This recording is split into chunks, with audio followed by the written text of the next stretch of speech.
S Janaki ಅವರ ನಿಧನಕ್ಕೆ CM DK Shivakumar ಅವರು ಸಂತಾಪ ಸೂಚಿಸಿದ್ದಾರೆ. ಎಸ್ ಜಾನಕಿ ನಿಧನದ ಸುದ್ದಿ ಕೇಳಿ ನನಗೆ ತುಂಬಾ ಆಘಾತವಾಗಿದೆ. ಜಾನಕಮ್ಮ ಅವರ ನಿಧನದಿಂದ ಸಂಗೀತ ಕ್ಷೇತ್ರ ಮೌನವಾಗಿದೆ.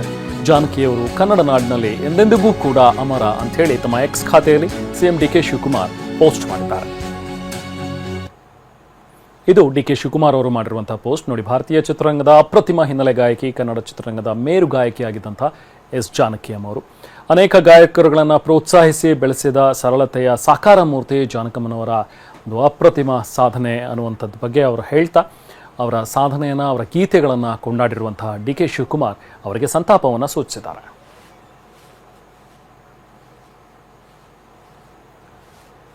ಹೀಗೆ ಎಸ್ ಜಾನಕಿ ಅವರ ಅಗಲಿಕೆ ನೋಡಿ, ಈ ಒಂದು ಫೋಟೋ ನೀವೇನು ನೋಡ್ತಾ ಇದ್ರಿ, ಇದು ಕೊನೆಯ ಫೋಟೋ.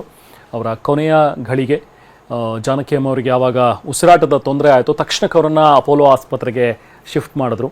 ಇನ್ಫ್ಯಾಕ್ಟ್ ಈ ಫೋಟೋ ಕೂಡ ಗಮನಿಸಿದ್ರೆ ಅಲ್ಲಿ ವೈದ್ಯರು ಕೂಡ ಒಬ್ಬರು ಹೇಳೋ ಹಾಗೆ ಟ್ರೀಟ್ಮೆಂಟ್ ಕೊಡ್ತಾ ಇದ್ವಿ, ಟ್ರೀಟ್ಮೆಂಟ್ಗೆ ಅವರು ಸ್ಪಂದಿಸ್ತಾ ಇದ್ರು, ಬಟ್ ಏಕಾಏಕಿ ಅವರು ಉಸಿರು ನಿಲ್ಲಿಸಿದ್ರು ಅನ್ನುವಂಥದ್ರ ಬಗ್ಗೆ ಹೇಳ್ತಾರೆ.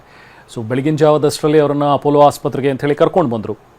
ಅವರಿಗೆ ಚಿಕಿತ್ಸೆ ಕೊಡಿಸಲಾಗ್ತಾ ಇತ್ತು.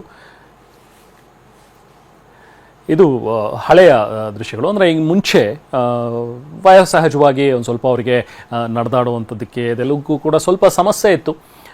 ಆದರೂ ಕೂಡ ಬೇರೆ ಅಂಥ ಹೆಚ್ಚು ಏನೋ ಆರೋಗ್ಯ ಸಮಸ್ಯೆ ಕಾಡ್ತಾ ಇದೆ, ತೀವ್ರ ಅನಾರೋಗ್ಯಕ್ಕೆ ಒಳಗಾಗಿದ್ದಾರೆ ಅಥವಾ ಬೆಡ್ ರಿಡನ್ ಆಗಿದ್ದಾರೆ ಅನ್ನುವಂಥದ್ದು ಯಾವತ್ತೂ ಕೂಡ ಜಾನಕಮ್ಮ ಅವ್ರಿಗೆ ಆಗಿದ್ದೇ ಅಲ್ಲ.